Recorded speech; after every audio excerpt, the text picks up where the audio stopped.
Tapos may na mga kapobre ng gabi. Ito may nakahuli na ako, mga mahigit pala 1 kilo.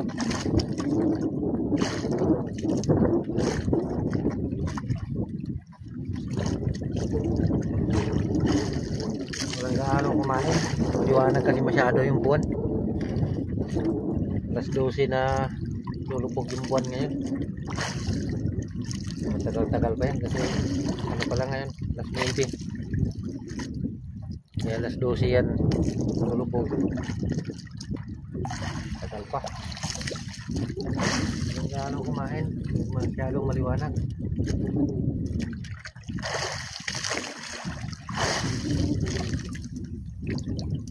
Nakahuli na naman ako isang pusit. Ito kasi may pain ako dito. Ito, buhay. Namitan ko ng kawin sa mata. Pag nakita na pusit yan, kinakain. Tapos sinipinod ko. Ito, may nahuli na ako isa.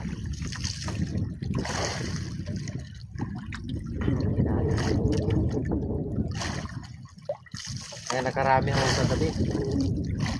2 kilo yung nahuli ko sa gabi.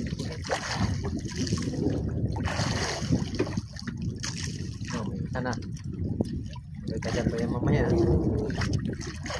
Kinakain nila yan.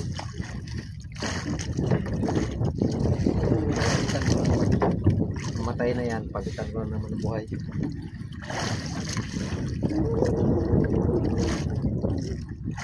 Lumulutan kasi yung pusit pag nakita nila may maliwanag. Nangangain din sila sa yung mga maliliit na isda. Pag nakita nila yan, pinuhay ko na yan.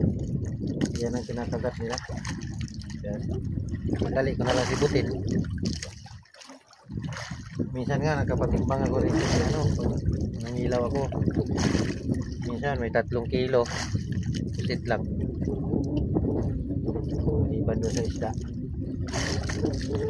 Sa kabila.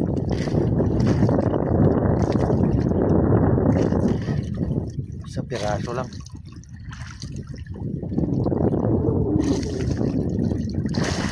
Sa dalawa lang. Sa dalawa, 3. Tapos minsan lang kakain. Huwag ako mamaya pag-ubog ng buwan. Makakain yan mamaya pag-ubog ng buwan.